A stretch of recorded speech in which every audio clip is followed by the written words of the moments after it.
Sorry. Hi, welcome to Curious Endeavourances Book Club, where we read anything and everything. We are a club of people who read books. Why do I always have problems with this every time?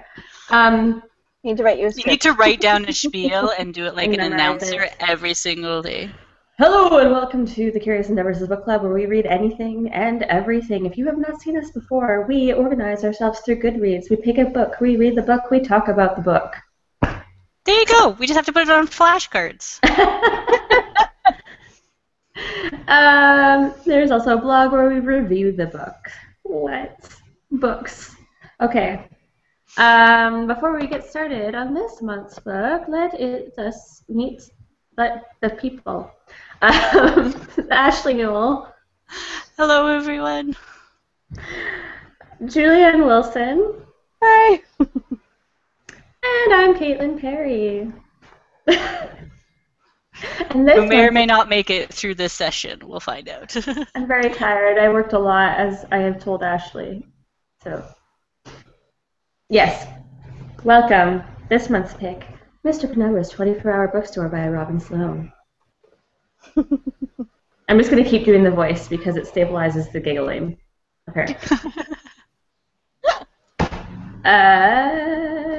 Yeah. Who wants to read the back?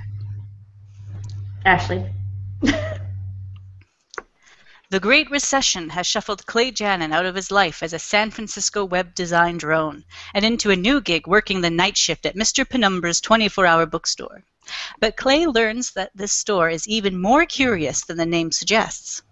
The few customers come in repeatedly to borrow impossibly obscure volumes, all according to some elaborate arrangement with the gnomic Mr. Penumbra. Soon, Clay has embarked on a complex analysis of the patron's behavior and roped his friends into helping him figure out just what's going on. But once they bring their findings to Mr. Penumbra, they discover secrets that extend far beyond the walls of the bookstore. Your back is so different than mine. Really? Would you like to read your back? I don't have to. It's just longer, and it's a bit more like... Well, yours is a totally different edition. It is. Yeah. Well, my favorite is just the last sentence.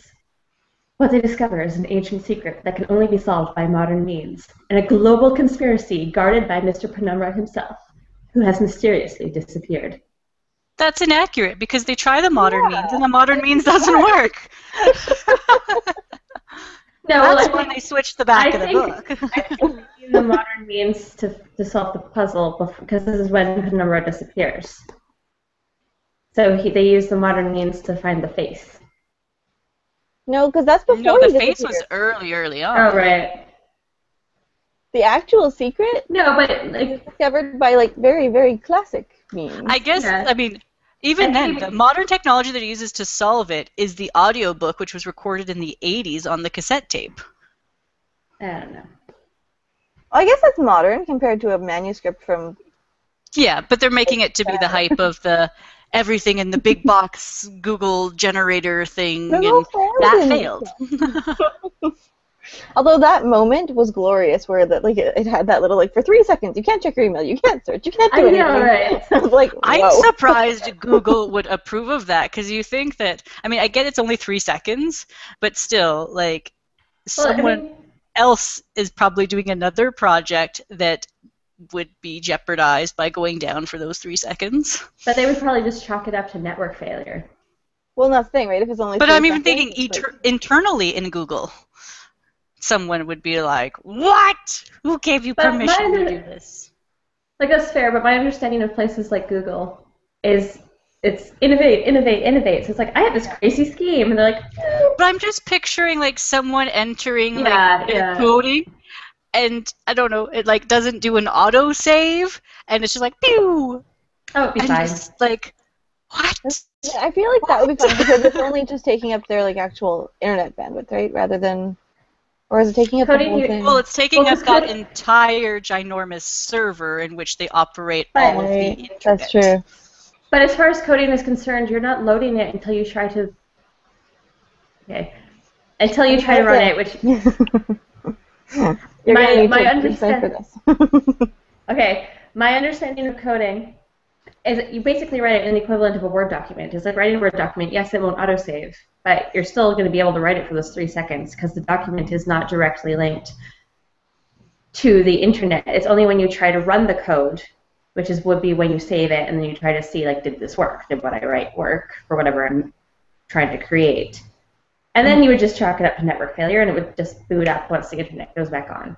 And I can't remember the right vernacular, so don't get mad at me, people. I'm not a coder. But you know slightly more because you're married to it. When you're waiting for it to compile. When you're waiting for it to compile. I got it. I got there. You've made your husband very proud today. He's not even here to see this glorious moment. I listen. It's been recorded. It will live on forever now. Until it goes down for 3 seconds and we lose the whole video. I explain tutoring to people. Kind of. But not really. It's the best way I can. Sort of. That's the best way I can describe it. Is my understanding is it would only be when you're trying to actually like put it into the web, basically.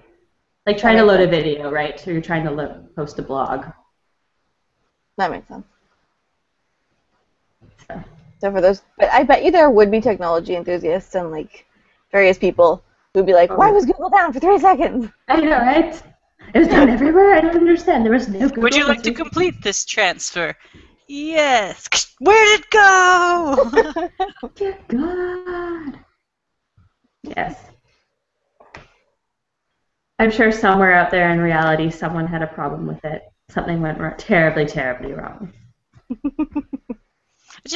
I get she was elected into the special PM group, but still, that was a lot of power for her to make an executive decision to be like, override all the computers now. Well, it was handed down to her. Like I guess, I don't know who would have made that decision, but like they gave her. Well, they gave her the authority to do that project, but I just didn't realize it was.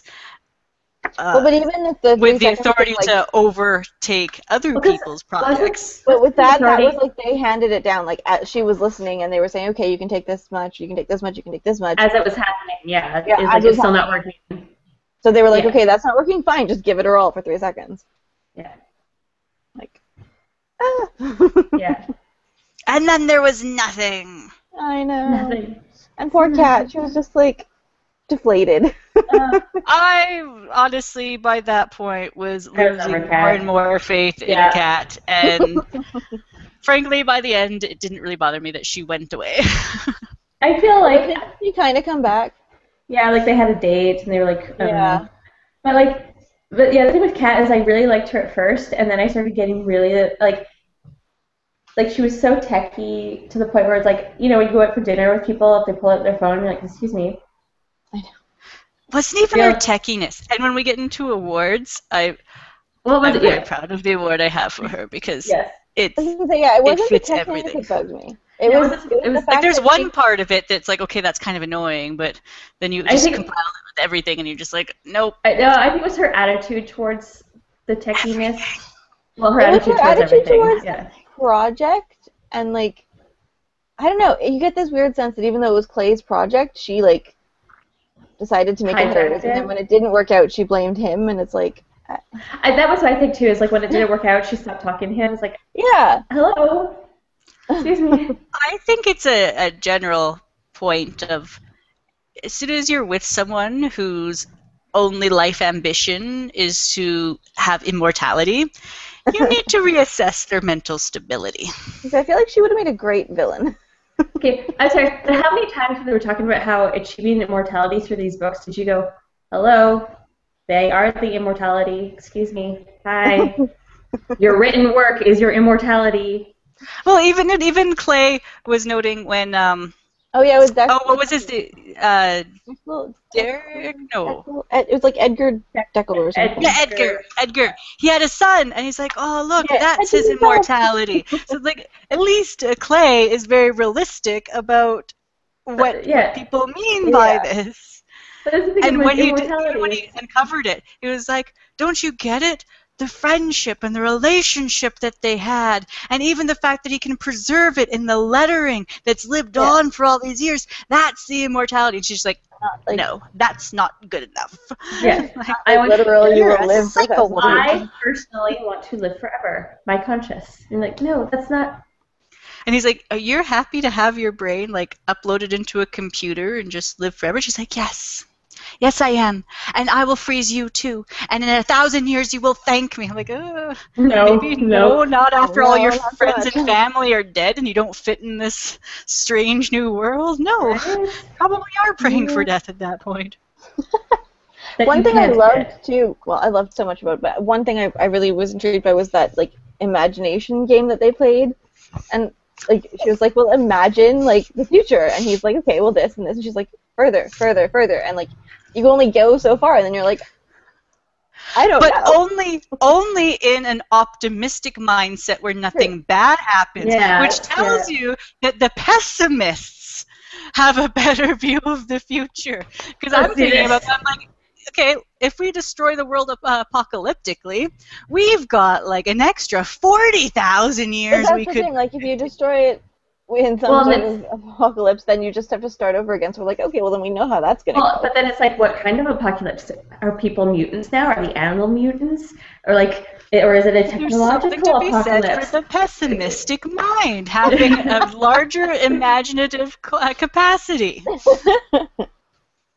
Yes. Which Yeah, would be necessary because then they can plan for those things and do more to, like, I don't know, shape the future rather than the optimists. They're like, we're just going to do this. And then Skynet takes over and we're all overrun by artificial intelligence. Technological apocalypse. That's what I'm saying. Mm-hmm. It could be anything. Which, honestly, considering her obsession with it and yeah. like totally let's upload ourselves to the hive mind and just be all like, I don't mind if computers replace different parts of my body and organs so that I can live forever. It's like, yep, you are going to be assimilated with the machine.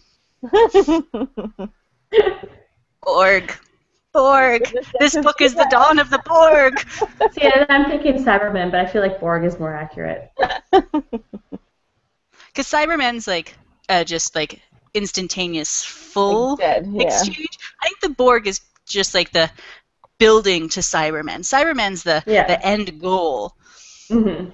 The man-bot. But the Borg is the blending into it, transitioning to the Cybermen. Yes, yeah, with all the little...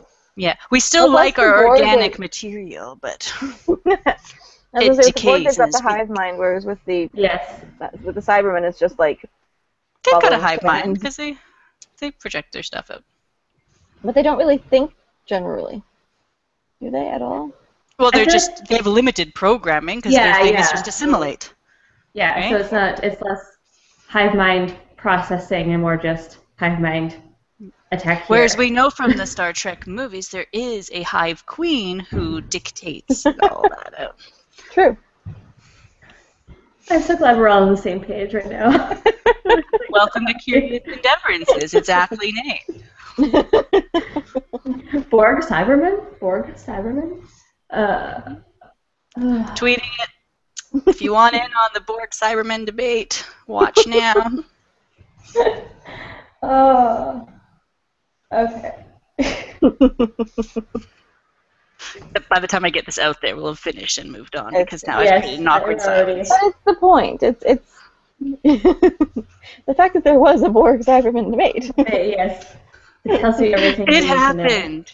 And maybe there's a delay in the live feed, so you'll think that you're actually actively involved, and then Oh, I just lost it. But okay. It'll be sad.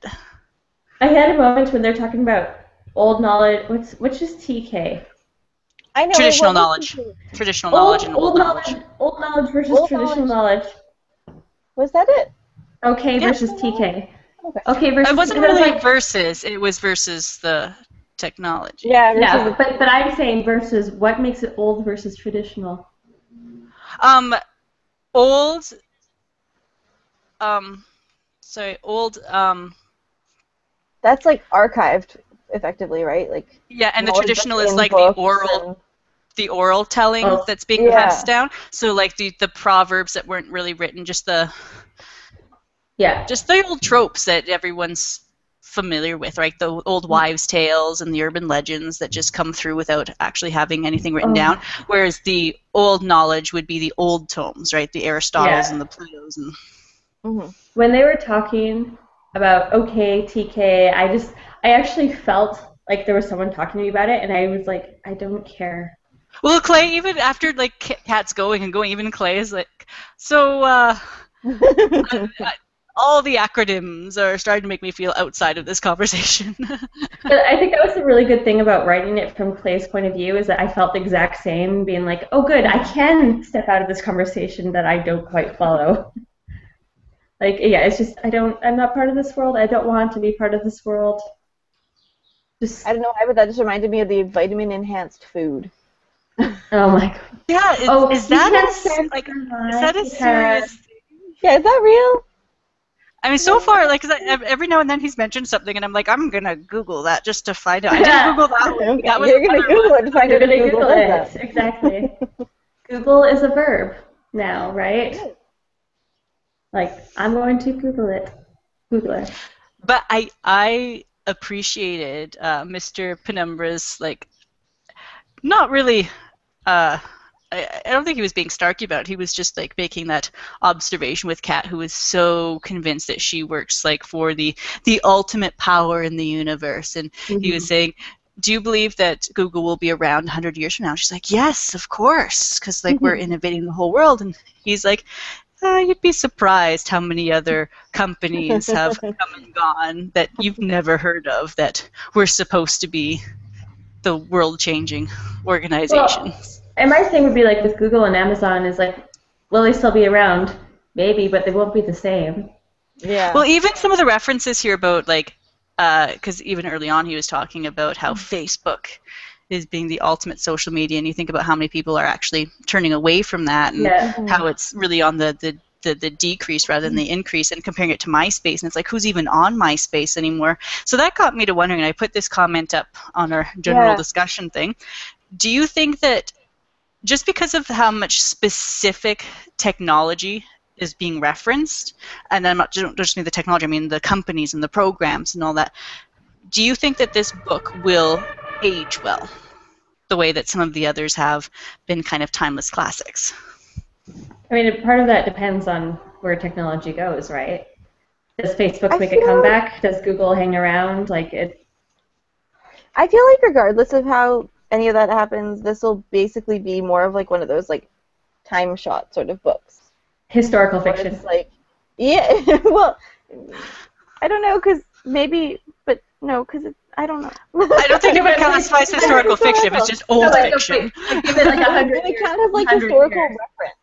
Like 100 years from now, if they go, they can be like, what was It's like Pride and Prejudice back then? It's, yeah, exactly. It's one But of even those. something like Pride and Prejudice doesn't necessarily go into all the fine details of the technology, because it's about the people. This is very technology. There's a surprising amount of information embedded in that book, just about social conventions and how and things keep in mind work.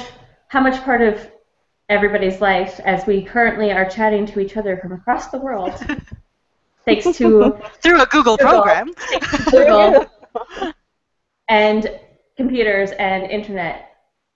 You know, technology is just a fact of everyday life, at least in certain parts of the world. So, yeah, you know, it could be a timepiece book. It might not be relatable, but it would be like us reading books from 100 years ago for us.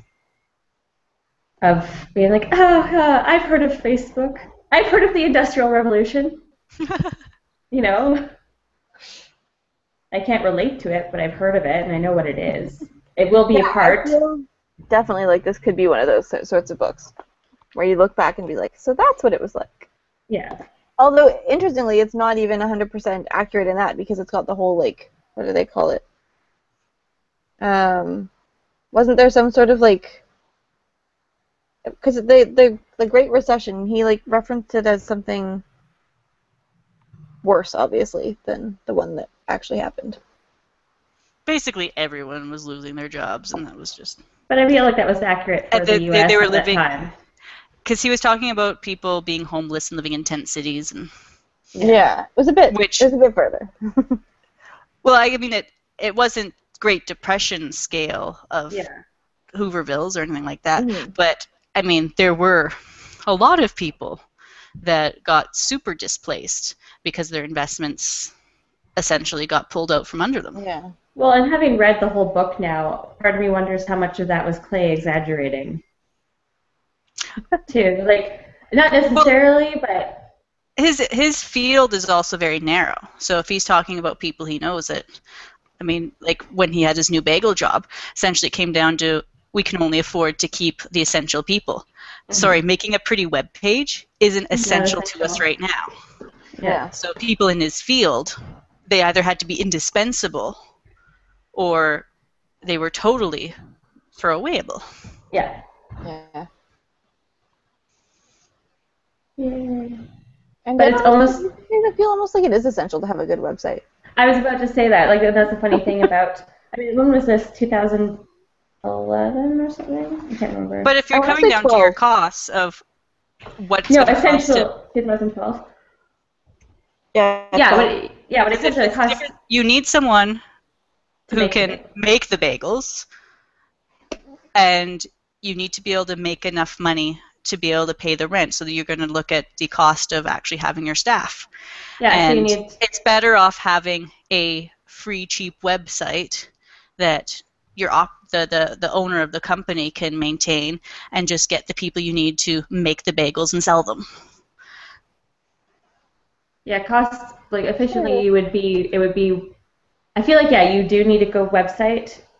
Like, even now, like, sometimes I go, like, look up places, and if they don't have a website, or if they do, it's just like you judge them horribly on their websites. It's actually better to not have a website than to have a crappy website. Exactly. So that's like, so they would be more effective for them to either not have one, or to just pay a lump sum to someone to just make a basic but like even just like a static page that has like just like the info. Yeah. But would be the difference between Clay not having an essential job because he's working for a small company that he's tweeting for a small company, like versus Neil, who took a chance to use his degree to do something completely innovative that no one else can do, and then those other companies need to invest in him. Yeah, the fields that would find that useful are the high-paying fields that want him. So yeah. Although I was kind of entertained with how willing isn't necessarily the word, but like as soon as he heard that Kat was on the Google PM, he was kind of like, okay, we need to talk because I want to sell this thing. And I was like, but you're doing really well. But he's but he's a creator, right? It's like he's not a. I think he even says that at one point. He's like, I'm the innovator. I'm not the managing CEO person. I'd rather sell it. Sorry. And he said, like, even though it's a good investment for him, because he only sells it in one-shot contracts, it can fluctuate. Whereas if he sells it entirely, then I'm sure there's still some royalty or something that he can still be funded for being the designer. And then he got to move on to what he wanted to do, which was the 3D video, the movie making. Yeah, exactly. So you can take the money and then start doing another innovative thing, like So it actually worked out for him. Which then connects to the roommate Matt who had Metropolis and just that. Yeah, they paired together. I just want to highlight that whole Metropolis thing that was like taking over the entire living room. I am so surprised how Ashley in the book. And I was just so entertained that it was not Ashley. I'm not at all. I've been saying for years you can't have a Matt without an Ashley, and I'm just like, bam, that's gonna happen, and it did. Well, you have two of the most common names of like that 5-year period. So we just fit. But I just, it was so funny because she just seemed so uptight at first, and then she's like totally okay with Metropolis. Well, you could see that coming though with the scene in the kitchen too. Yeah, the stuff bubbling in the cauldron, and she was about to. And she's like, oh, "It's beautiful," and he's like, "Wait, what?" Yeah, as long as it could be seen as productive and useful, and it wasn't just a mess. So she found she could appreciate his art. I feel like I'd be one of those people. Yeah, I'd appreciate the art, and I'd just be like, it'd be like a Stockholm syndrome, slowly like taking over. Like you just wouldn't notice because you're like, oh, it's not that big. It's not. Well, It's like a bit bigger, and then suddenly I'd walk home I'd just walk in one day and be like, I have no living room. well, I think a lot of it's also not just about the stuff, but the ambition, right? Yeah. He's constantly creating something, constantly working towards something, whereas Clay spent a long time bumming around, sending out resumes. So when there was that momentary, does Clay have a chance? Does he not? What's going on there? I mean, it comes back to the confident sells thing, right? Matt might be doing something kind of silly, but he's so dedicated to it, and he puts all his effort into it, and it actually does go somewhere and become something. So she can get on board with that because she's a very meticulous, particular person. So as long as she can see where the project's going, she's helping him find materials, and they're in a project together. I just realized, as you're talking about that so many of the characters get to go on to like their dream jobs at the end of the book. Yeah, it was a little bit. I want to say, was that Victorian era where like everything got wrapped up so tidily, and like people would either get the rewards that they deserved or the punishments they deserved, and it just kind of. Yeah. I did feel that. I'm surprised that Mr. Penumbra actually had no interest in running a bookstore at all. He's just like, nope, that's not my thing. I just want to talk to people. Okay, because you're not actually in the store all that much talking to people. I feel like it makes sense that he would have wanted to change, though. And I do really want to read that little short story. Unexpected change. Well, and he was always trying to update the technology, but couldn't do it. Like they kind of with his 1987 modems. Yeah, no, there is a short. I think it's like 60 pages. It's just on Kindle. There's one called Ajax Penumbra, and then there's something else to the title, but I don't remember what. And that tells how he bought the bookstore. Yeah, and I would love to read that just for like a little bit more insight into actually like Mr. Penumbra, because he was intriguing. I read somewhere that this started as a short story, and then he expanded it later. This started as a short story, huh? Apparently. I mean, that's internet mill rumor, so who knows? Yeah. It actually really bothered me. There's no author's note in this edition. And I really wanted to read author notes. I actually really appreciate author notes. I think Ashley, you and I have the same one, so yeah. I have a note on the author. We don't even have that. We've got a sentence. Robin Sloan grew up near Detroit and now divides his time between San Francisco and the internet. See, honestly, I don't think I even have that sentence. It's on the back. Robin Sloan grew up near Detroit and has worked at Pointer, Current TV, and Twitter. Previously published short fiction in Kindle-only editions, Mr. Penumbra started as a 6,000-word ebook. Oh, yeah. That is all I have. See, I don't get that information. Mysterious. Or just like Penumbra. He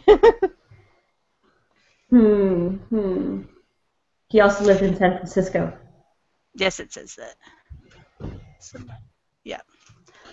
So, it wasn't clearly mentioned in the book how we go from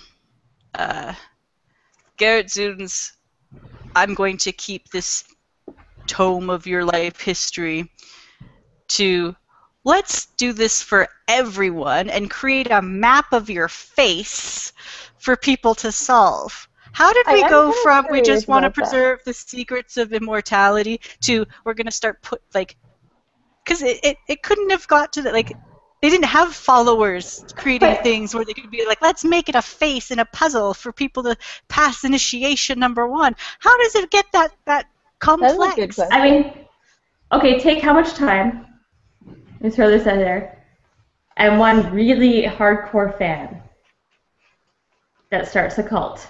That's all I'm saying. And That's then suddenly I mean, that's all you need. Like, But it it took doesn't have to be generations before they'd even have enough supplies to be able to make a face, and then to strategically organize and be like, this is exactly what we want it to do, and we're going to hide it all like this, and this is how you rearrange it. But you get the hardcore fans who like, oh, he made his life work. We'll do, or like not hard, okay, we'll make that too. We'll make that too. And at some point, someone who thinks in weird ways goes, this is the secret to immortality. I will create a following because I am such a big fan. It will be my fan club, Well, and even then, like, they will have not meant immortality as in living forever. No, they would have meant books or whatever. Well, they would have taken Garrett Zuhn's word for immortality and and then reinterpret it their own way. Yes. Somehow got entangled.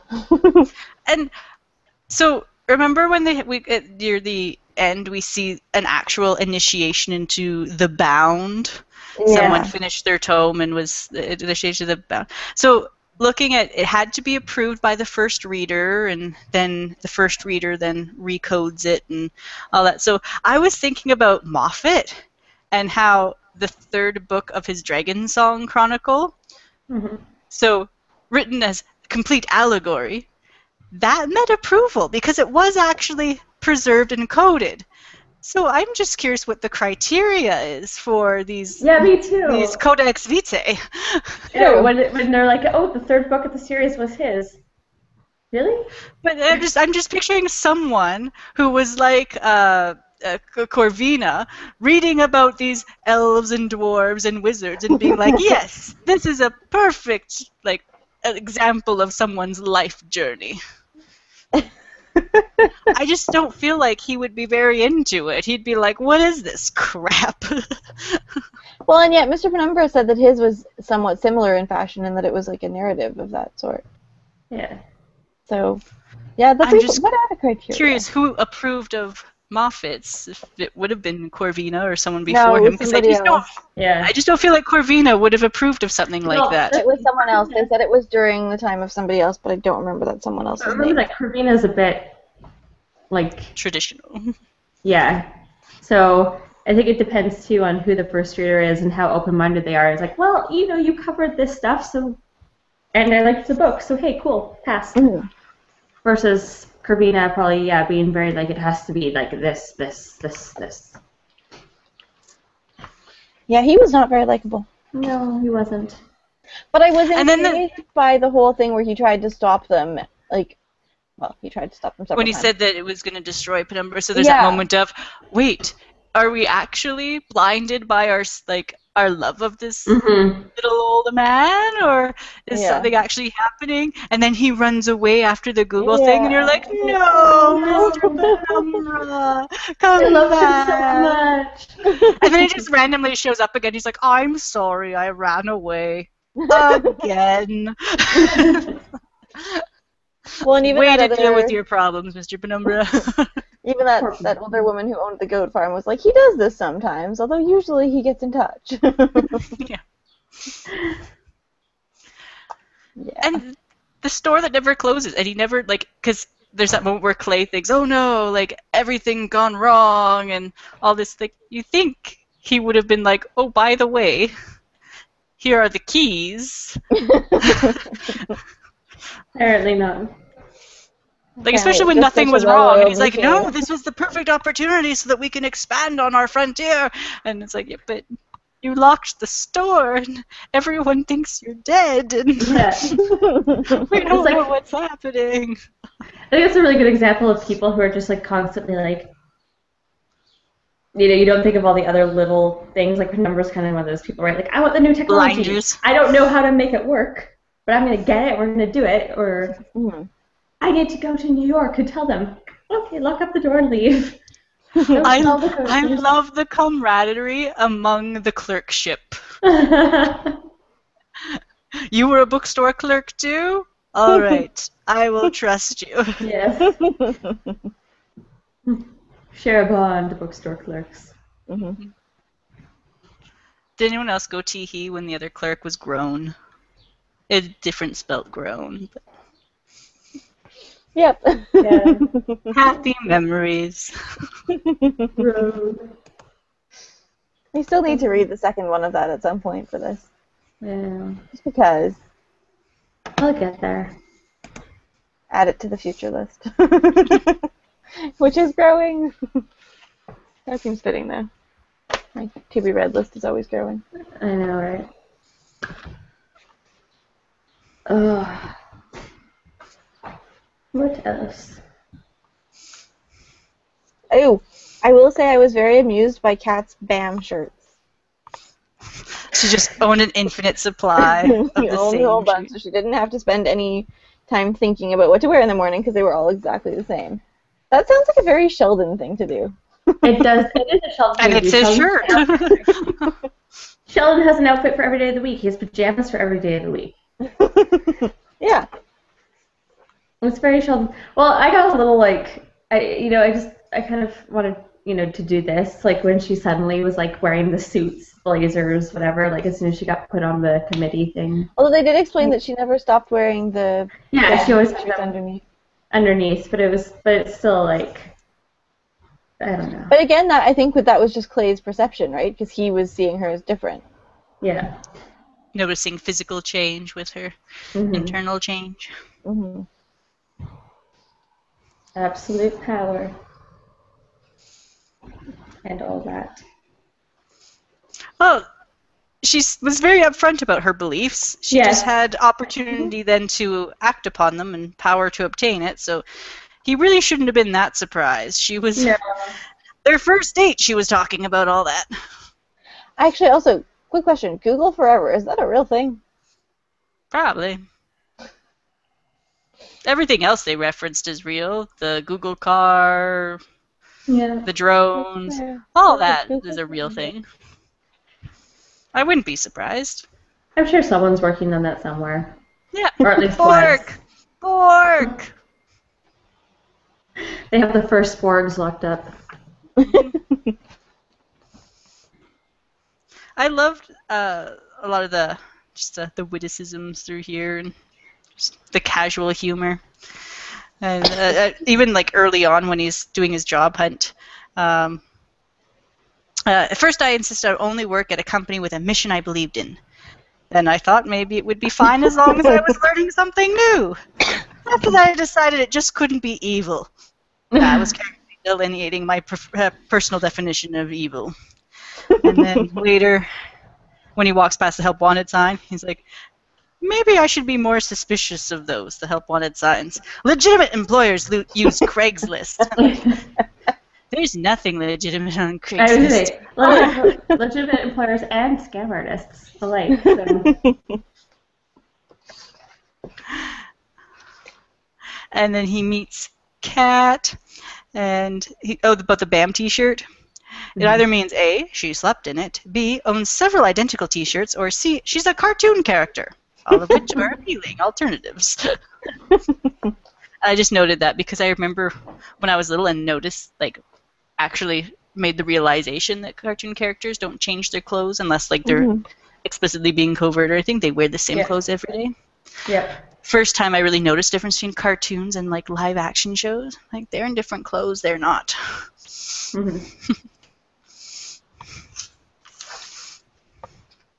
Or when they try to mix it up and they have two outfits. They're going to change it this season. Okay. Page 60 is that stuff we were already talking about the positive imagination, or the happy imagination. Maximum happy imagination game. Well, we already talked about that, though. Did we talk about that live or before, though? I think we talked about it on here, because I was going on about the pessimism, how pessimism wins. Right, okay. Hey, they mentioned Star Trek. Yeah, because that's as far as you can think. I got overheated yesterday, I'm sorry, my brain is not... That's okay.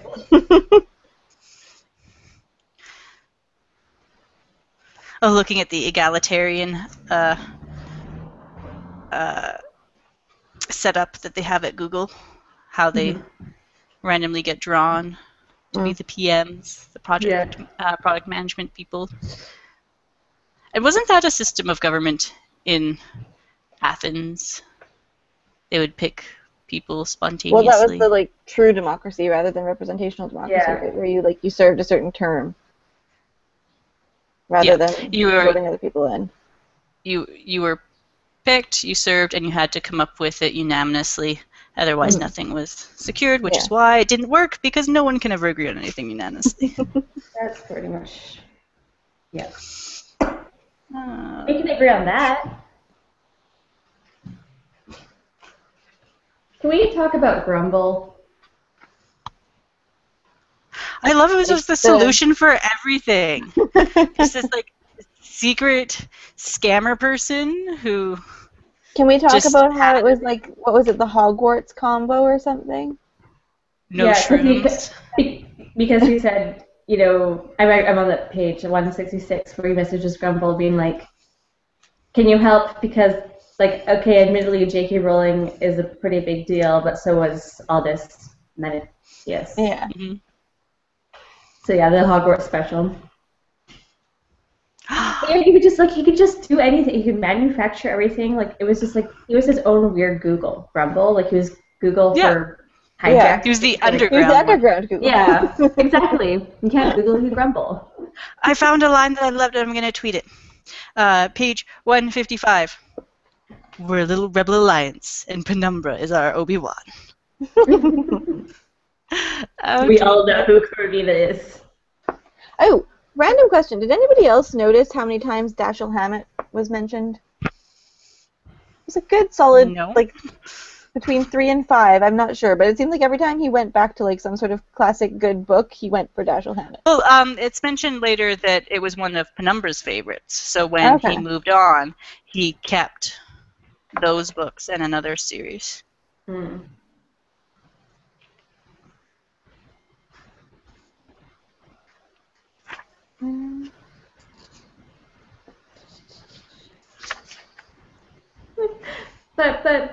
But then he uses slides later. Which threw me off, because are the slides just the words, or did he have images and was saying the words? So these are very boring slides if all that's on them is that block text. I feel like I got the impression by the second or third that this is what he was saying. I think that's the only problem is that occasionally with Clay is that he doesn't put quotations on things that he says out loud. Yeah, that's true. But it would have been nice to know what was actually on the slide. Are they images? And if they're images, what are the images of? Yeah, that's true. Or is it just one big sentence that he then yeah. But I love he went so old school on Google. I've got a couple tags here on pages 100 and 101 when he follows Miss Lappin. And it's her velocity is steady, even as the landscape rises underneath her. She's the little eccentric that could. Yes. No, Go ahead. Sorry, page 101. Her home is the That burrow was the second flag. It's the Hobbit one. Of a bibliophile hobbit. Yeah. I feel like I have that flagged. I have that. These are the two. Yeah. I just love that. The burrow of a bibliophile hobbit. I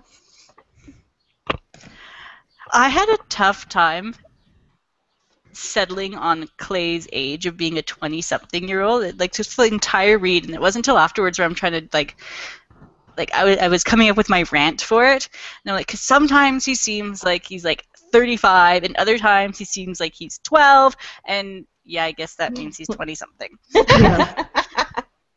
Yeah, I was what are you talking about? Have you not spoken to us? Hello.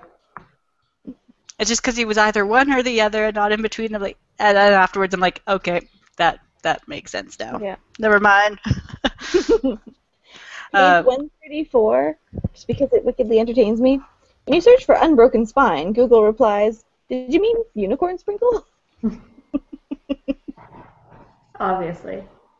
Because clearly, unicorn sprinkle makes more sense than unbroken spine. Rather than taking one of the words or the other and just keeping one, no, just change them all.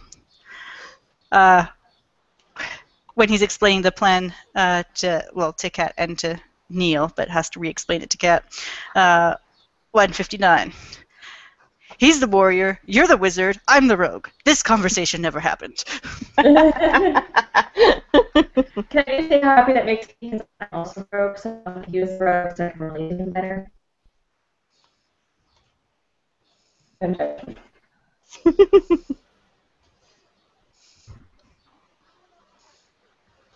think any of us is the warrior.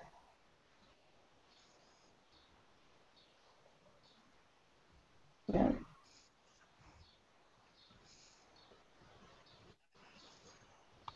The moment of silence as we all browse through our flags. Page 143, when they go to the, and I'm probably going to butcher the way that you say this, but it's Latin, so nobody really knows how to say it. The Vestinolente company, and they're in, I think it's Jekyll's office, and there's the bookcase turns to get to the secret library thing, and it's like, Neil takes a sharp breath, and I know exactly what it means. It means, I have waited my whole life to walk through a secret passage built into a bookshelf. I love his relationship with Neil so much. I know. I actually have, where was that? I have one of that as well. The one where he's like, no, it's, although I loved that too. I love it says, don't make me call you by your name. Where is it? Oh, I had one. It was a good one, and I don't know where. I think it was, oh, shoot. This is where I wish, it's funny because it looks like I color-coded this, because they're all different colors, but really that's just the colors I had available at the time. Yeah. So it's even messier. Oh, I found it. Okay. So I guess you could say Neil owes me a few favors, except that so many favors have passed between us now that they are no longer distinguishable as individual acts, just a bright haze of loyalty. Our friendship is a nebula. Which is one thing I really liked about Clay when he was thinking about whether or not he should accept a job with Neil, and then he's like, no, because that would totally ruin our friendship. And I like it the way it is, and I don't want him to be Neil the boss or me the underling. Yeah. Well, especially as people are very different, you know, at home or at work, and if he's the boss, then it's Well, and then it becomes about different things, right? And it's really hard to separate that. Well, or the problem is that he, like, either there's that, or like Neil struggles because it's like, I'm your boss, but you're my best friend, so I don't know how to be a boss to you. Like, it's it's one or the other. It never seems to go. Mm-hmm. You can't have a good boss, underling, or coworker, or whatever relationship because there's the other. Mm-hmm. It just complicates things. Don't go into business with friends. We're just trying to work out a booth, and that's hard enough. I was amused by his remarks on audiobooks, just because I just listened to an audiobook for the first time because I've never done the whole audiobook thing. Mm-hmm. Audiobook was the only way I could get to the Republic. And then I was so lonely because it was all narrated by Patrick Morgan. And then he wasn't in my head anymore. And I'm like, where'd you go? Because I'd do laundry and he'd be talking to me. And and then he was gone. I'm like, it's so quiet in my head.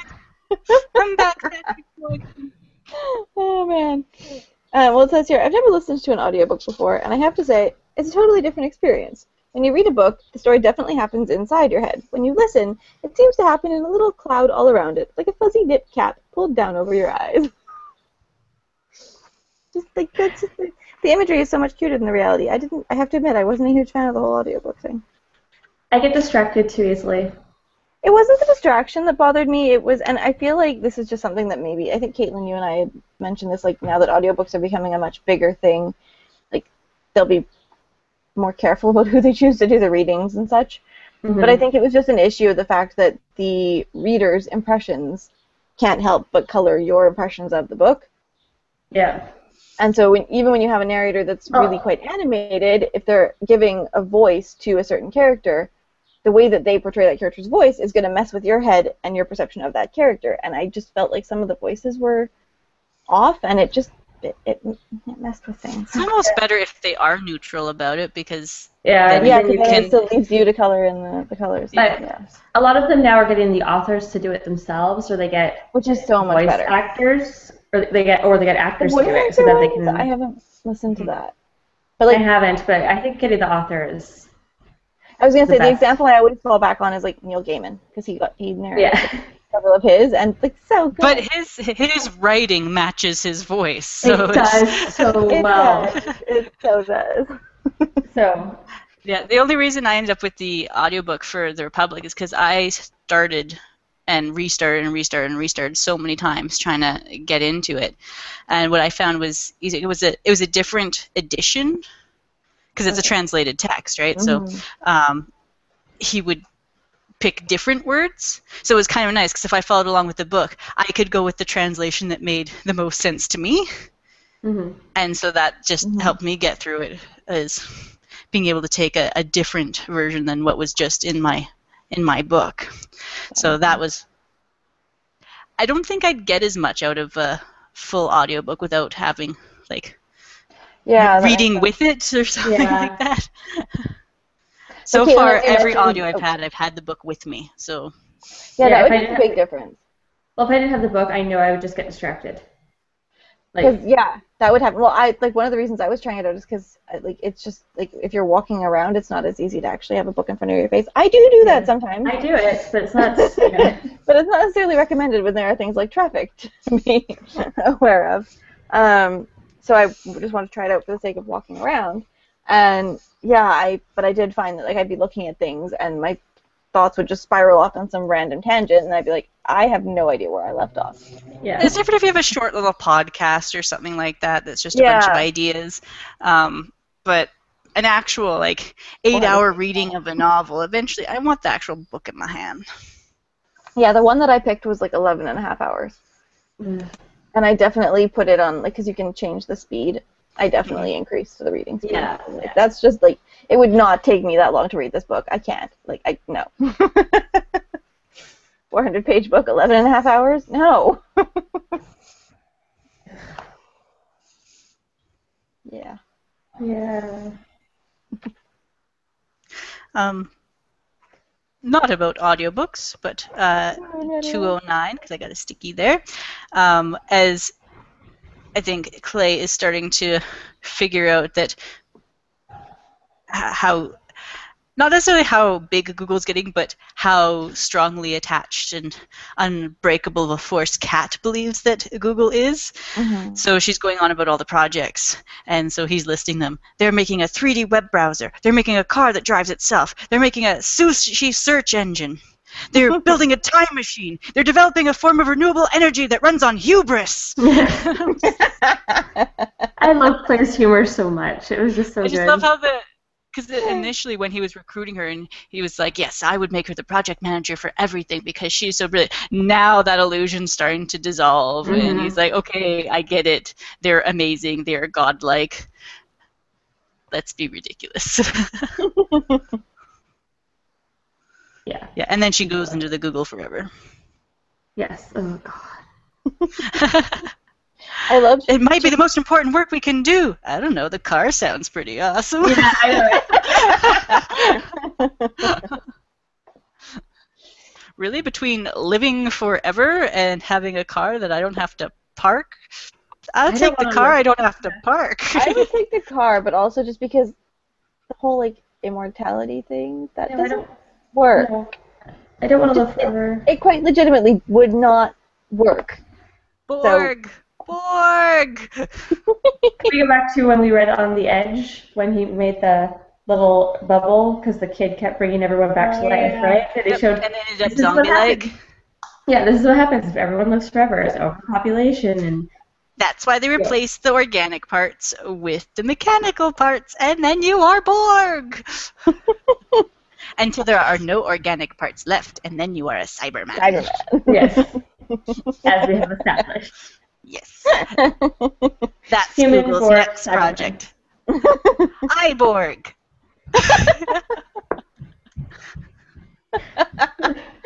Oh my gosh. Page 253. I just love this observation. You know, I'm really starting to think the whole world is just a patchwork quilt of crazy little cults, all with their own secret spaces, their own records, and their own rules. Because they're in that little knitting center where everything's dedicated to like knit sweaters and like an infinite collection of little knitting needles and yarn. Did anyone else have panic like at that moment, like where they're giving these children knitting needles and they're sword fighting? And, like somebody is gonna lose an eye. Oh yeah, the moment they came in, I'm like, yep. This is a project gone wrong. And they just grabbed There was one needles. kid who was like super into it and was like trying to make his loops, but yeah, I'm like, yep, sharp, pointy objects. Even a high school class would start like poking each other's eyes out. Well, they would say their lightsabers would be like, lightsabers are also dangerous, guys. Jeez. Oh, and I loved the kid wisdom on page 249. It's so simple, of course. The first grader is right. It's easy to find a needle in a haystack. Ask the haze to find it. I'd like that it's the haze. I know. Like each little piece of straw, the haze. All the haze. I just don't understand how that actually worked. Because he put the name of the actual he went in as if he was catalog. creating it. Yeah, he went in to create it. And when you create an item, if it it cross-references. No, you can't do this because one already exists. So it must be fake. Yeah. And see, I wouldn't have thought of that because I'd already forgotten about that. Because I'm thinking, what could I search? What could I search? If it was me, what would I search? What would I search? And so, oh yeah, make a new entry, and then they'd be like, on the weird blue phone. I know. The brain's like, sorry, hon, someone's taking you for a ride. It's like the president's red phone or whatever. Like, yeah, but it's blue. Oh, so when he goes into the connu and they're like making sure he's totally disinfected, and I just like this 254, 255. I'm a man made perfectly inert. I cannot chip, scratch, fade, corrode, or react with any physical substance in the known universe. I guess I could still lick something. And I just pictured him in that moment actually contemplating it, just to be like, it's the only thing I have left to do. Yeah. I was very confused by how these shells are actually maneuvering around him. Like how their physical structure was. I'm going to have to, like, I don't know, YouTube a video of this, because I don't understand how they're actually, like, part of me was thinking, like, they're just, like, actual, like, conveyor belt shelving units, and the other part of me was thinking they're like the doors from Monsters, Inc. that are above him because they move around. They're going, but some of them just keep going round, and then this goes this way. Well, yeah, so I don't seem to actually be on a track or anything because they would be able to like swerve around him. Yeah, I just. Then I started thinking I'm Wall-E or R2D2, like little like droids, like shuffling them along. Consolidated Universal Storage. My curiosity is, does it actually exist? I believe this man. But I find it's hilarious because every time I look at one of these things up, most of the entries that pop up from Google are for Mr. Penumbra's 24-hour. Like, I was even looking up Gerdzun because I'm like, how much of this is a thing? So there's like a little, like, 3-sentence wiki page on it, but most of everything is Mr. Penumbra's 24-hour bookstore. Actually, when I was in my Word document the other day, I'm like, do I have Gerdzun? Is that a thing? I've never heard of it, but I don't have Mac, so... Yeah. Yeah, when you search this, Mr. Penumbra's stuff definitely comes up. Yeah. YouTube. See if you find something, because everything's Mr. Penumbra's. I just want to know how the shelving system works, okay? Because it's confusing and nope, that doesn't look great. Various garbage trucks, part 10. Nope. Are you sure that's not the right one? Apparently I didn't post the link, guys. Oops. Oh no, no one's watching. Oops. I think I hit post and then my computer refreshed so it didn't go. See, that's what happens when Google goes down for 3 seconds. No one wants Everything breaks. Okay, I'm not seeing anything that's showing me a visual of this I'm consolidated thinking, universe considering along. how, like, well, maybe they wouldn't. I feel like they wouldn't be allowed to film in there because the I video was gonna camera could, say. like, I just want to damage. see how the shelves work. I don't need to see the stuff on the shelves. I just want to see the shelves. But then someone has to Someone go in and take everything off the shelves. Well, maybe the people that made the shelves have like sold similar shelving to someone else. I feel like this would have it. been a custom job. Mr. Penumbra, Mr. Penumbra, Mr. Penumbra. I just want to see what it looks like. And it's all Mr. Penumbra.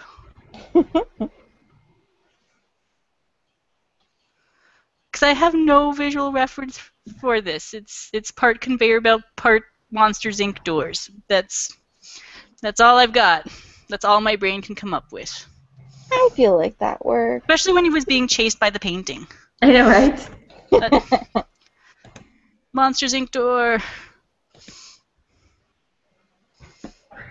So, if anyone who is watching, at any point, even if it's like years after this video has been posted, can give us some sort of visual idea of how this system works, share it, because I will still be curious, like 10 years from now.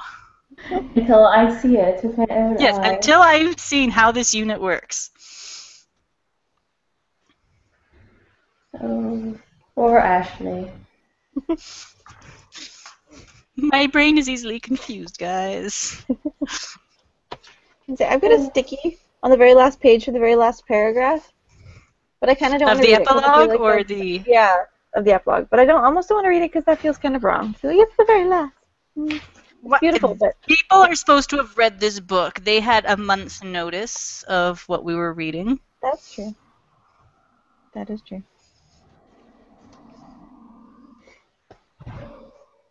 It was actually that whole chunk though too, but I wouldn't read the whole chunk. I just actually really liked like that little last contemplative bit. Yeah. Well, just read it. Okay, well the paragraph that I had in mind was like the very last bit. Where he says, "I hope you will remember this. A man walking fast down a dark, lonely street. Quick steps and hard breathing, all wonder and need. A bell above a door, and the tinkle it makes. A clerk, and a ladder, and warm golden light, and then the right book exactly, at exactly the right time." And this becomes his Codex Vitae. Yes. It actually does. This totally Yeah, is I know. Codex Vitae. Yeah. So then it should just be called Janin.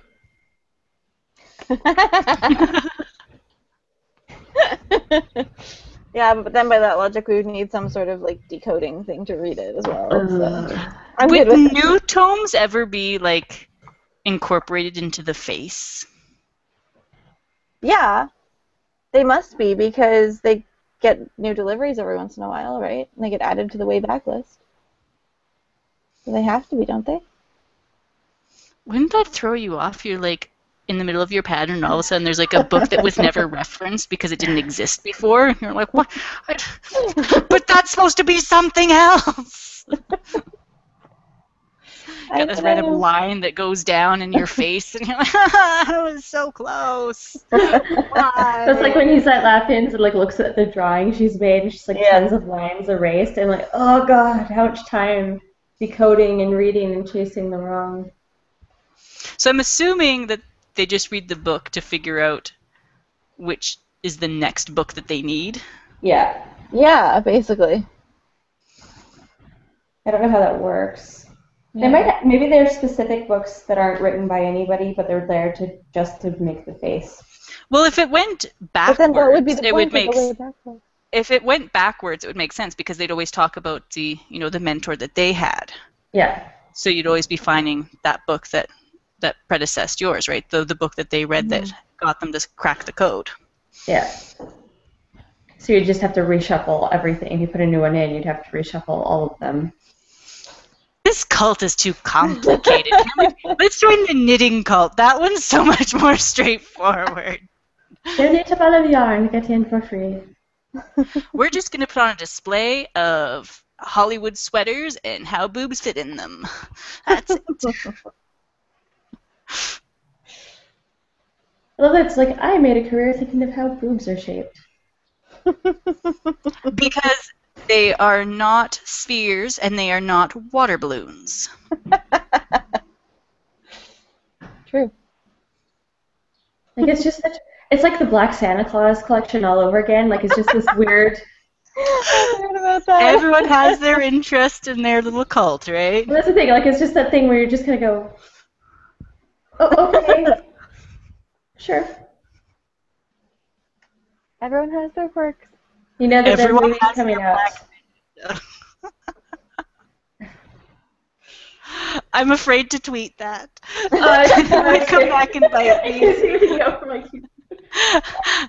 I want to, but somewhere someone would not get the reference. But the movie's or coming out put soon. their own context into it, which would not be in my favor. Just wait I'm till the movie afraid- comes out and then tweet it. Later. Just watch. If they come out with a movie, they're going to omit that entire thing. And The be like, movie's why coming are the out. Black Santas? The movie's premiering like now. Really? Yeah. You guys are so out of the loop. I'm not even in that country. Hello. I watched I the haven't heard trailer, anything about and I it. have to admit, I don't know. I enjoyed the book. But the movie just doesn't look like it was. I don't know. I haven't seen a preview for it, but and then they're casting for Looking for Alaska. Another. Yeah, they're basically just doing this whole like, let's make movies of every John Green book. Because they did the same thing with Nicholas Sparks. I mean, there's And are nothing still wrong doing with the same that. thing with Nicholas Sparks. Yes, I like John Green. Basically, they find whatever the teen girls want to drag their boyfriends to, and that's what it's going to be. Because the boyfriends are going to be dragged, and they will pay for it because they want to be boyfriends. Uh-huh. Okay. Yeah, no, they I'm also going to Terminator because that's what my guy does. Oh, I want to go so badly. Yeah, that's what your guy Canada does. Day, that's how we're celebrating because that's what it's open. We had a bunch of the Ghostbuster people over. Oh. Yes, my husband's a Ghostbuster, and we have That says Ghostbuster. Black Santa. Yep. Well, one of his many. We've got a lot of Black Santas. I know. I was just saying, like, I don't know what. As I look around out, I don't know if we have like my one various- Black Santa thing. It's a quite an eclectic collection. Yeah. No, Kevin sent me a link. There's Arnold Schwarzenegger's having a contest. You can donate money to a cause, and you get entered to go see the movie with him and get to like say all the lines like "I'll be back." And Kevin sent me the link, and it's like, I kind of just want to donate everything we have because I really want to see this movie. How much can we get for the cat? I know how much I paid for the cat. Just sell him as a lamb. Small jaguar. Canadian Jaguar. They'll buy it. Right? He was an import from Canada. They'll make a little setup in IKEA for him. Like old Harrods, where you could get like lions and stuff. They'll just make a little section for him. I don't in think IKEA. Sweden would do that. True. Definitely not. Okay, they'd release him in the wild among the fairies. Your ideas of Sweden always just tickle my fancy. I get like third-hand information, not even second-hand. You don't even have the same information. Like you don't even have the stereotypes everyone else has. No. You skip from Vikings straight to fairies. Yeah. I don't know where the fairies come from. Did the Vikings bring them back from Ireland? No, because it's their own set. Are you talking about the gnomes? But you've got the gnomes and the trolls, and the Irish have the leprechauns, so they're a totally different class of fairy folk. Okay. We have the Tomter. Little gnomes. Santa's gnomes. I was about to yell at my cat because I didn't know what he was eating, and I realized I put another bowl of water over there. Oh, you're allowed to do that. What's in your mouth? Oh, water. Okay, that's fine. One of our friends last night jokingly shushed our dog as he was drinking, and of course Minion couldn't interpret it was a joke shush and wandered over to me. I was like, I don't know what I did. My poor little drooly faced dog, because of course he doesn't drink properly. He makes a mess. I don't think very many dogs do drink properly. Well, his lips don't close all the way, so whatever goes in comes out. Oh. And then he's just like sloppy on top of that. So like there's just the act of drinking that's making the water sludge everywhere. But then when he's actually done, it's just like gush, gush, gush. I love him. And he's little, which means it's only going to get worse as he gets older and his jowls get droopier. We'll have to put a little bucket under you so you can have your seconds that you didn't finish.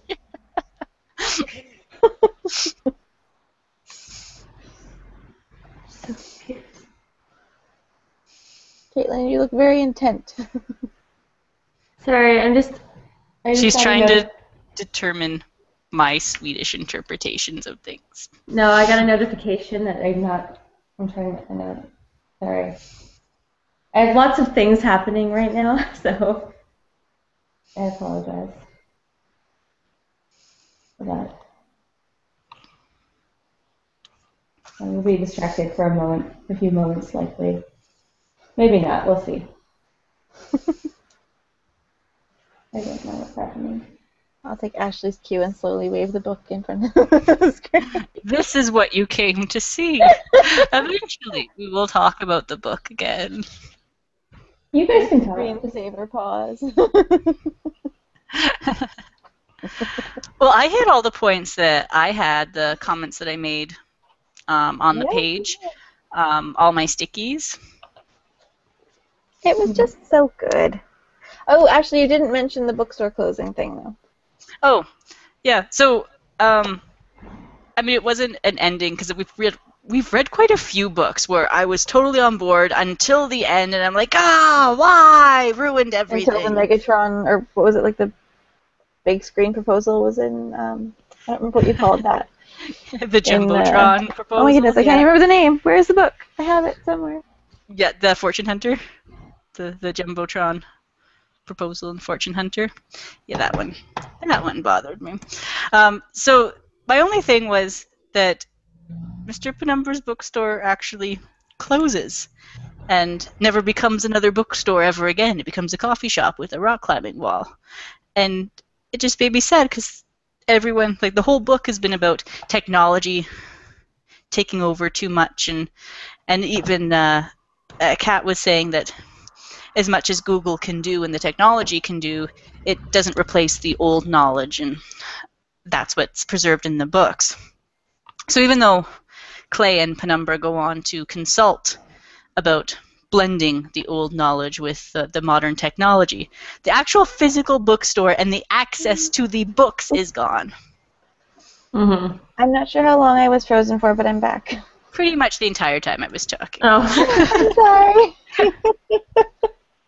I completely just froze right out, and I was sitting there being like, are you going to come back? Are you going to come back? Are you going to come back? That's what? But it was good timing because I pretty much finished my spiel. Yeah. I'm sorry. I missed the whole spiel. I heard access to the books is gone, and that's all I heard. Well, it's a good thing we talked about it nicely during the pre-show, so it's not like you were completely unaware of what point I was going to make. Sure. Yeah, I think it would have been sweet if Oliver Groan or like someone took up the bookstore and made it a bookstore, even if it wasn't Penumbra, even if it wasn't Clay, just the fact that there would still be a bookstore, because we don't have enough bookstores. And he's just like, but that's okay, you can always go to Pygmalion or Barnes & Noble. And it's like, but you were a humble little, quirky little store. It was like which Barnes & Noble may have the selection and the convenience, but they just don't have the charm. Yeah. That's what they're building, like whole new complexes just like up the street from me. I'm just like, come on, someone invest in a bookstore. Because right now the closest bookstore to me is the little chapters inside the airport. Oh. And pretty much my only options within this area is just to go to A chapters. Yeah. So little bookstores just aren't in my neighborhood, which is sad. And I get they're not like the most lucrative business right now, but I would go if you made it right there and I could get to it. And not have to go to the airport or somewhere in the south to a mall. Yeah. I was going to say my sister lives in the Southwest, and it's all chapters in Indigo. Oh, except there's one. What's it called? There are a lot of independent ones, but they're all downtown because that's where all the boutique people Well, go. the one that I'm thinking of is actually, it's not downtown. I don't know my Calgary geography well enough to give a very good idea. I know that my sister lives in the Southwest, and it's like not that far of a drive, but a tiny bit of a drive. But it's called the Owl's Nest, I think. Yeah, it's still downtown. Is that one downtown? I don't think that one was downtown. It was and there's other ones in the Northwest. There's others in the Northwest, but that's about it. A lot of Christian bookshops, though. That's doesn't get me the literature I'm looking for. Yeah, no.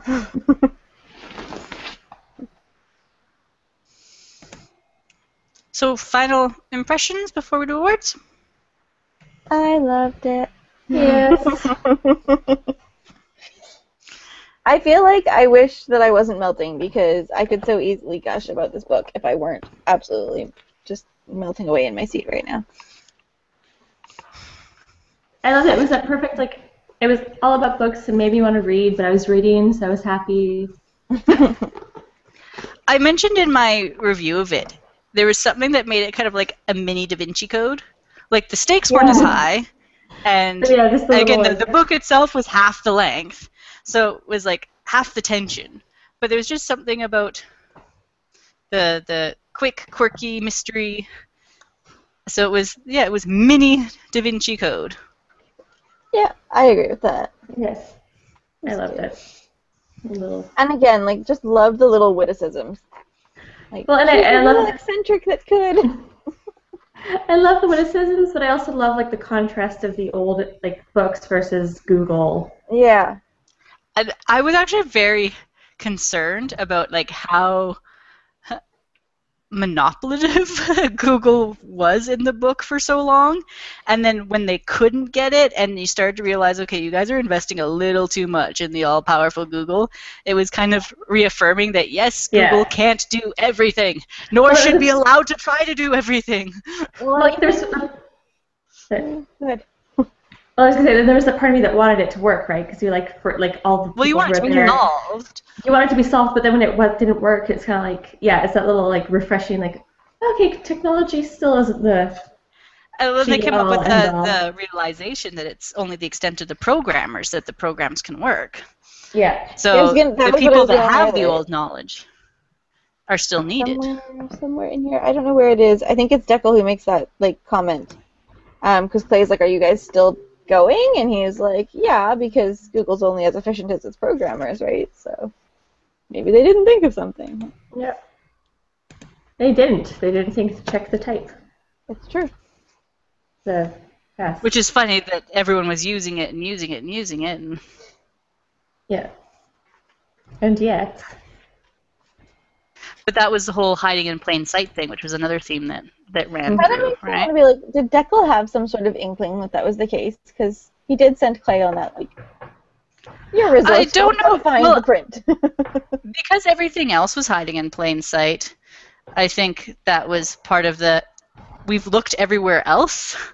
Yeah. So if anyone can find it in plain sight, because you've pretty much unlocked the entire secret cult. Yeah, you can do it. Yeah. If anyone's going to do it, it's going to be you.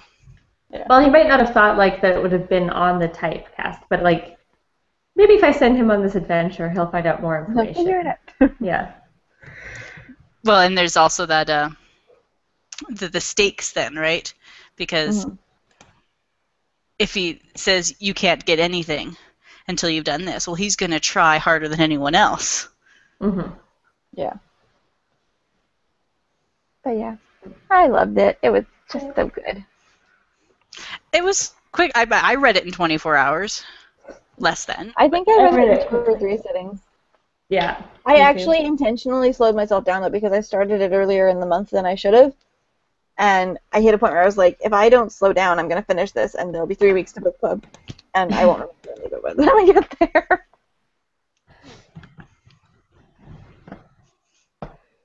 That happens. Yes. It does. It really does. So, ratings? Ratings. Yes, ratings. Awards and ratings. Awards and ratings, Oh, okay. yes. And I was like, which one do we do first? I don't It's only remember. been a month since we've done this, like everything. So I nominate Kat for the Borg Award because she is going to be the mother of the Borg. She wants to live forever with the hive mind and has no problem with the computers replacing parts of her body. So she's Borg. Yep. And because of how many like specific places and like he knows exactly like how these different businesses operate and like even at the ground level of like how things are laid out and all that, I nominated the author for the More You Know award because I feel like I have secret information now.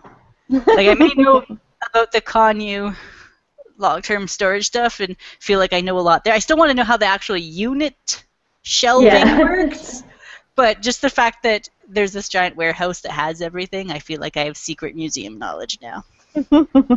So I think he deserves an award for... I'm totally on board with that. And did you think of a name for the reading room? No, I don't know.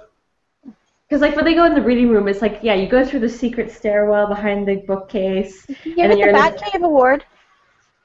They do call it the Batcave. They call it the Batcave. He says this isn't a library, it's a Batcave. It is the Batcave because it's a library that's super impressive and there's all chains and security and robes. Let's do that. The Batcave Award. Anything else? Those are the three that I saw. Award. I don't really know how it relates, but just I think just the to have it. Award could be like an ode to the whole like the witticism and just it made me laugh. As I mentioned before, we've given a frivolous cake award just because there was a frivolous cake. Exactly. Yes. So Unicorn Sprinkle Award. Yes. All right, I'm just entering these now. So I guess ratings? Yeah. Well, I think we all... 5 stars! 5 stars. Which means we have our first... What were we calling them? The Knights of the Curious Table. There we go. Knights of the Curious Table. Yes. We have our first inductee. Robin Sloan. We didn't have any last year, did we? I don't think so. It's been a while. Yeah. So he will be joining the ranks of Neil Gaiman and Max Barry as a Knight of the Curious Table. So all hail Sir Robin Sloan, CER. And we still don't have a female. Oh dear, I need to work on this. We tried. I think last year we were like, okay, let's pull out as many female authors as we can, and all of them were like, maybe a 4. Maybe we just need to read some Atwood or something. Better be good Atwood. No comment. I like Atwood. I still need to read. Which one is it? Not Adam. I need to be in a very particular mood. I just love her books. Yeah. Especially that whole Matt Adam trilogy. They're just like there's so many. It's really. I'm just like, it's really clever and really well written, but it's just if I'm not in the right mood because it's such a particular. That's true. Type of writing, it's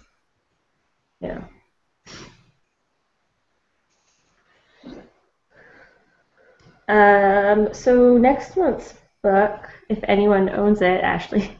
I'm sorry, I'm still entering awards. Sorry.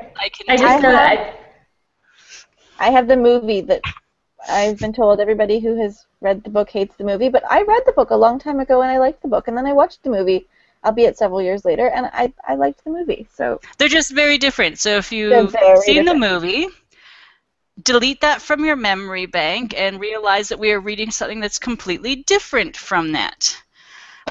Even the back of the book will tell you that it's not remotely the same, aside from the fact that there are werewolves and there does have Werewolves. something to do with someone named Vivian and someone named Aiden. Vivian Gandolin relishes the change, the sweet, fierce ache that carries her from girl to wolf. At 16, she's beautiful and strong, and all the young wolves are on her tail. Ah, ah, ah. This is a YA, okay? But Vivian still grieves for her dead father. Her pack remains leaderless and in disarray, and she feels lost in the suburbs of Maryland. She longs for a normal life. But what is normal for a werewolf? Then Vivian falls in love with a human, a meat boy. Aiden is kind and gentle, a welcome relief from the squabbling pack.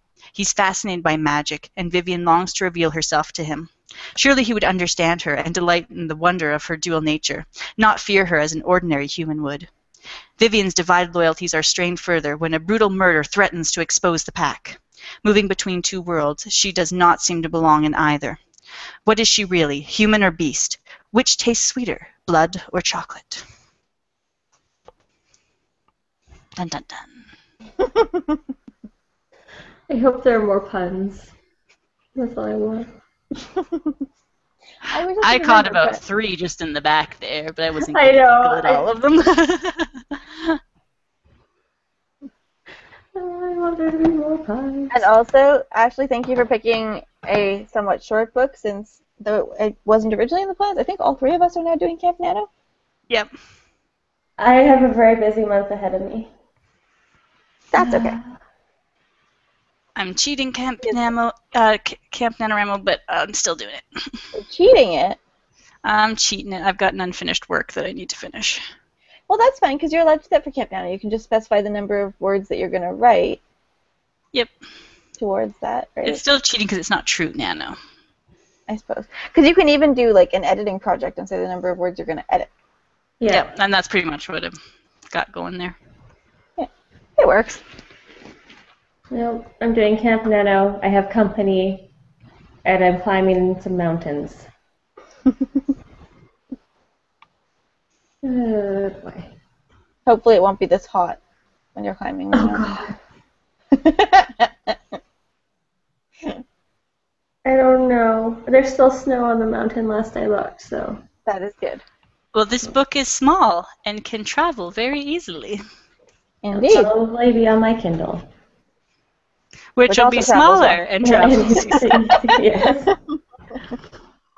Cool. Can I just say I liked the sound of the Google ebook that was mentioned briefly in that?